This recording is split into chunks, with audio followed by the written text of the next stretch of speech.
आशा करता हूँ आप सब बहुत अच्छे होंगे। मेरा नाम है प्रभात तिवारी। स्वागत करता हूँ आपके अपने चैनल प्रभात तिवारी स्टडी IQ पे।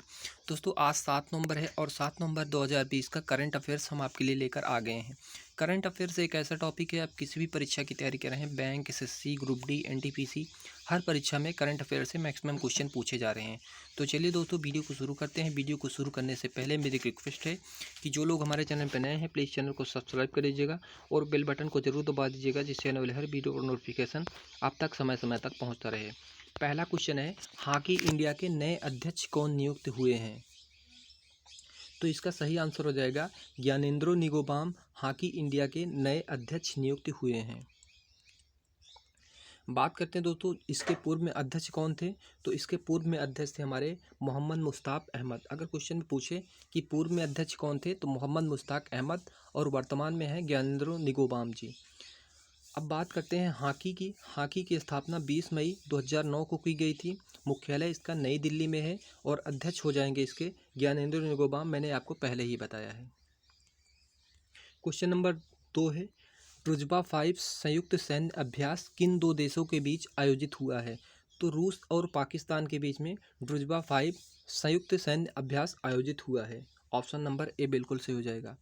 अब बात करते हैं दोस्तों इस अभ्यास का उद्देश्य क्या है। इस अभ्यास का उद्देश्य दोनों देशों के बीच आपसी सहयोग और सैन्य शक्ति को मजबूत करना, ताकि युद्ध जैसी स्थिति में निपटा जा सके। अब बात करते हैं दोस्तों रूस के बारे में। रूस यूरोप और एशिया महाद्वीप में स्थित है। राजधानी इसकी मॉस्को हो जाएगी। करेंसी रूबल हो जाएगी। राष्ट्रपति पूछे तो राष्ट्रपति व्लादिमीर पुतिन जी हैं और प्रधानमंत्री वहाँ के हैं मिखाइल मिस्तीन जी। अब बात करते हैं दोस्तों एशियाई रूस और यूरोपीय रूस को कौन सा पर्वत अलग करता है? तो यूराल पर्वत है जो एशियाई रूस और यूरोपीय रूस को अलग करता है। काफ़ी बार ये क्वेश्चन पूछा गया है। अब बात करते हैं दोस्तों रूस की संसद का क्या नाम है? तो रूस की संसद का नाम हो जाएगा ड्यूमा। आइए दोस्तों पाकिस्तान के बारे में कुछ जानकारी ले लेते हैं। बात करते हैं दोस्तों पाकिस्तान की। पाकिस्तान दोस्तों एशिया महाद्वीप में स्थित है। ये भारत का ही एक अंग था, लेकिन 1947 में ये भारत से अलग हुआ है। और दोस्तों राजधानी इस्लामाबाद है यहाँ की। करेंसी पाकिस्तानी रुपया है और राष्ट्रपति माफ कीजिएगा प्रधानमंत्री यहाँ के हैं इमरान खान। राष्ट्रपति हो जाएंगे आरिफ अलवी। दोस्तों भारत और पाकिस्तान के बीच एक अंतर्राष्ट्रीय सीमा रेखा है, उसको क्या कहते हैं? तो उसको रेड क्लिफ्स रेखा कहते हैं।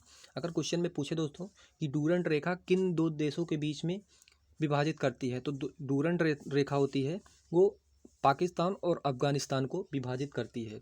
अगर दोस्तों क्वेश्चन आपसे पूछे मैकमोहन रेखा किन दो देशों के विभाजित करती है, तो मैकमोहन रेखा हो जाएगी हमारी भारत और चीन को विभाजित करती है। अगर पूछे पाक जल डमरू मध्य किन दो देशों को विभाजित करता है, तो पाक जल डमरू मध्य भारत और श्रीलंका को विभाजित करता है। कंफ्यूज मत हो जाइएगा दोस्तों पाक जल डमरू मध्य को देखकर।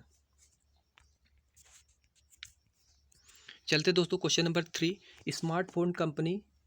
स्मार्टफोन ब्रांड क्वालिटी इंडेक्स 2020 जो अभी जारी किया गया है, इसमें कौन सी कंपनी शीर्ष पर रही?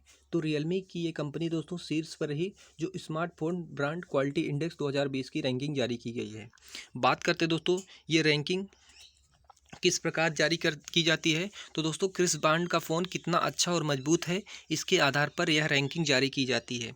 टॉप थ्री कंपनी के नाम जान लीजिए, रियलमी, वन प्लस और एप्पल। ये दोस्तों टॉप 3 कंपनी हैं जो अभी हैं। इसको जारी कौन करता है? तो इसको जारी करता है टेक आर्क, इस रिपोर्ट को जारी करता है। Question number 4, product quality index 2020 में कौन सी कंपनी शीर्ष पर रही? तो जो दोस्तों प्रोडक्ट क्वालिटी इंडेक्स 2020 की रैंकिंग जारी की गई है, इसमें एप्पल कंपनी सबसे शीर्ष पर रही। आइए दोस्तों कुछ इसके इंपॉर्टेंट पॉइंट के बारे में जान लेते हैं कि इस ब्रांड का प्रोडक्ट कितना अच्छा और मजबूत होता है, इसके आधार पर यह रैंकिंग जारी की जाती है। बात करते हैं दोस्तों टॉप 3 कंपनी कौन कौन सी हैं, तो एक हमारी हो जाएगी पहले नंबर पर एप्पल, दूसरे नंबर पर सैमसंग और थर्ड नंबर पर यहाँ पर रियलमी। उसमें दोस्तों फर्स्ट नंबर पर रियलमी थी और यहाँ पर थर्ड नंबर पर रियलमी रहेगी, कन्फ्यूज मत होइएगा।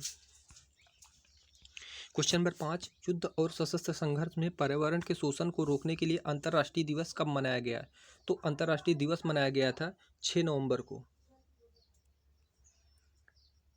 बात करते दोस्तों इस दिवस का मनाने का उद्देश्य क्या था? इस दिवस का उद्देश्य था युद्ध में होने वाली पर्यावरण क्षति के संरक्षण के प्रति सदस्य राष्ट्रों को जागरूक करना और यह सुनिश्चित करना कि सशस्त्र टकराव की घटनाओं के दौरान पर्यावरण नष्ट ना हो। इस दिवस को मनाने की घोषणा संयुक्त राष्ट्र महासभा ने की थी। आपको दोस्तों कमेंट करके बताना है कि जो संयुक्त राष्ट्र संघ है इसमें वर्तमान में अभी कितनी कंट्री हैं और लास्ट में कौन सी कंट्री ऐड की गई है। कमेंट करके प्लीज़ कमेंट बॉक्स में हमें आंसर दीजिएगा इसका। क्वेश्चन नंबर 6, इफ़को बाजार ने किसानों की ज़रूरतें पूरी करने के लिए किसके साथ समझौता किया है?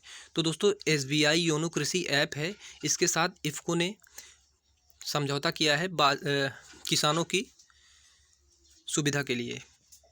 बात करते हैं दोस्तों कुछ इसके इंपॉर्टेंट पॉइंट की। इफ़को की ई-कॉमर्स इकाई को इफ़को बाजार में SBI योनो कृषि के साथ मिलकर समझौता किया है। दोस्तों बात करते हैं दोस्तों SBI योनो क्या है? तो दोस्तों ये एक प्रकार का ऐप है जो किसानों की सुविधा के लिए बनाया गया है। इस समझौते का उद्देश्य भारत के लाखों किसानों तक विभिन्न प्रकार की कृषि उत्पादक की उपलब्धता सुनिश्चित करना, डिजिटल बिक्री को बढ़ावा देना ताकि किसानों को आर्थिक स्थिति को मजबूत किया जा सके। SBI योनो किसानों की ज़रूरतें पूरी करने वाला एक समर्पित पोर्टल है। इसको आप ध्यान रखिएगा दोस्तों, ये एक प्रकार का ऐप है जिससे किसान मैक्सिमम से मैक्सिमम लाभ उठा सकें। बात करते हैं दोस्तों इफ़को की। इफ़को का फुल फॉर्म हो जाएगा इंडियन फार्मर फर्टिलाइजर कोऑपरेटिव। मुख्यालय इसका हो जाएगा न्यू दिल्ली और दोस्तों इसकी स्थापना दोस्तों 3 नवंबर 1967 को हो जाएगी, यानी 3 नवंबर 1967 को हो जाएगी। क्वेश्चन नंबर 7, किसे 2019-20 के श्रेष्ठ HI हॉकी इंडिया सदस्य पुरस्कार से सम्मानित किया गया? तो दोस्तों हॉकी मिजोरम को 2019-20 के श्रेष्ठ HI हॉकी पुरस्कार से सम्मानित किया गया है। आइए दोस्तों कुछ इसके इंपॉर्टेंट पॉइंट के बारे में जान लेते हैं। हॉकी मिजोरम ने राज्य के विभिन्न जिलों में खेल को बढ़ावा दिया है और राज्य में हॉकी के विकास के लिए कई सराहनीय काम किए हैं, जिसके लिए हॉकी मिजोरम को 2019-20 के श्रेष्ठ HI सदस्य पुरस्कार से सम्मानित किया गया है। क्वेश्चन नंबर 8, किसे professor A Bhaduri memorial lecture award 2020 से सम्मानित किया गया है? तो दोस्तों सुशांत कार को professor AN Bhaduri memorial lecture award से सम्मानित किया गया है, ऑप्शन नंबर ए। दोस्तों इसके कुछ इंपॉर्टेंट पॉइंट जान लेते हैं। Sushant car CSIR CDRI institute Lucknow के एक महान वैज्ञानिक हैं।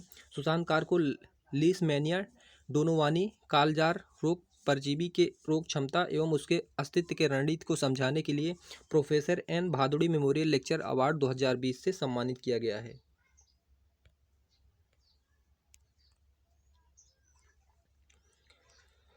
Question number 9, grand parent back of story पुस्तक लॉन्च हुई है। इस पुस्तक को किसने लिखा है? काफ़ी इंपॉर्टेंट रहेगा दोस्तों, आपके परीक्षा के दृष्टिकोण से कोई भी परीक्षा हो, ये पुस्तक मैक्सिमम चांस है कि ये क्वेश्चन पूछा जाए। तो दोस्तों सुधा मूर्ति ने grand parents back of story नामक पुस्तक लिखी है। बात करते हैं दोस्तों सुधा मूर्ति की। सुधा मूर्ति एक भारतीय हैं। क्वेश्चन नंबर 10, किसने 40वें सार्क वित्त गवर्नर की बैठक की अध्यक्षता की है? तो दोस्तों शक्तिकांत दास ने 40वें सार्क वित्त गवर्नर की बैठक की गई है। आइए दोस्तों इसके कुछ इंपॉर्टेंट पॉइंट के जान लेते हैं। इस बैठक में कोरोना वायरस के बाद आई आर्थिक मंदी के कारण देश में आर्थिक स्थिति में सुधार करने के बारे में चर्चा की गई थी। बात करते हैं शक्तिकांत दास की। शक्तिकांत दोस्तों वर्तमान में RBI के गवर्नर हैं। क्वेश्चन नंबर 11, किसे general of the Nepal army के मानद पद से सम्मानित किया गया? तो दोस्तों मनोज मुकुंद नरवाणे को general of the Nepal army के मानद पद से सम्मानित किया गया है। बात करते हैं दोस्तों general of the Nepal army, ये क्या होता है दोस्तों? ये एक प्रकार का एक ऑनर होता है जो नेपाली आर्मी देती है भारतीय आर्मी के प्रमुख को। बात करते हैं दोस्तों नेपाल की राष्ट्रपति विद्या देवी भंडारी ने थल सेना के अध्यक्ष जनरल मनोज मुकुंद नरवाणे को general of the Nepal army के मानद उपाधि से सम्मानित किया है। क्वेश्चन नंबर 12, किसे ITF इंटरनेशनल टेनिस फाउंडेशन महिला टेनिस टूर्नामेंट 2020 का खिताब जीता? तो दोस्तों ऋतुजा भोसले हैं जिन्होंने ITF यानी इंटरनेशनल टेनिस फेडरेशन महिला टेनिस टूर्नामेंट 2020 का खिताब जीता है। ऑप्शन नंबर डी बिल्कुल सही हो जाएगा।